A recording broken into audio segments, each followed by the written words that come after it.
உங்க அக்கறைலாம் என்னன்னு எனக்கு ரொம்ப நல்லாவே தெரியும் சித்தி. அம்மாவுக்கு நல்லது செய்யணும்னு நினைக்கிறவங்க உள்ள அங்க அவங்க கூட தான் இருக்கணும். இப்படி வழி மறைச்சு நிக்க கூடாது. நீங்க எனக்கு கிளாஸ் எடுத்ததெல்லாம் போதும், நான் கிளம்புறேன். ரேவதி, நீ இந்த வீட்டை விட்டு போக கூடாது, புரியுதா? இதுக்கு மேல என்ன யாராலையும் தடுக்க முடியாது. அப்ப உனக்கு உன் அம்மா உயிரை விட நம்ம பரம்பரை எதிரி கார்த்திக் கூட போறதா முக்கியம் இல்ல? இதெல்லாம் நீங்க எதுக்கு கேக்குறீங்க? நான் எதுக்கு உங்களுக்கு பதில் சொல்லணும்?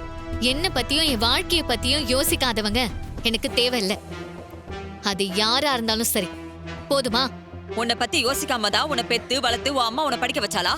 உங்ககிட்ட விளக்க சொல்லிட்டு இருக்க எனக்கு நேரம் இல்ல.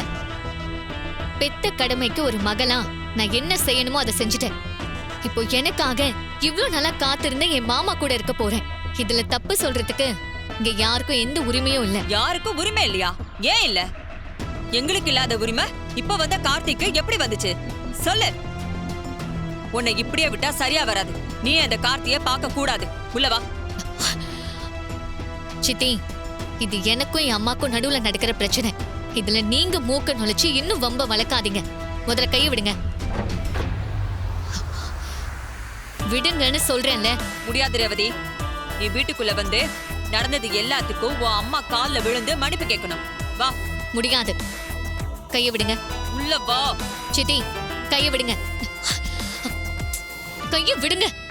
உள்ள வாங்குற.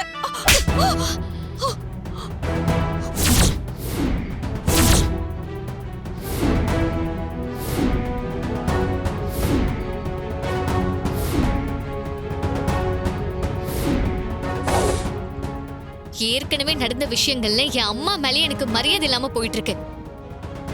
இதுல நீங்க குறுக்க வந்து நின்னு அம்மாவுக்கு நல்லது பண்ற மாதிரி நடிக்காதீங்க.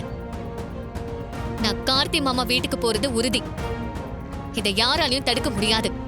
உங்களால முடிஞ்சதை பாத்துக்கோங்க.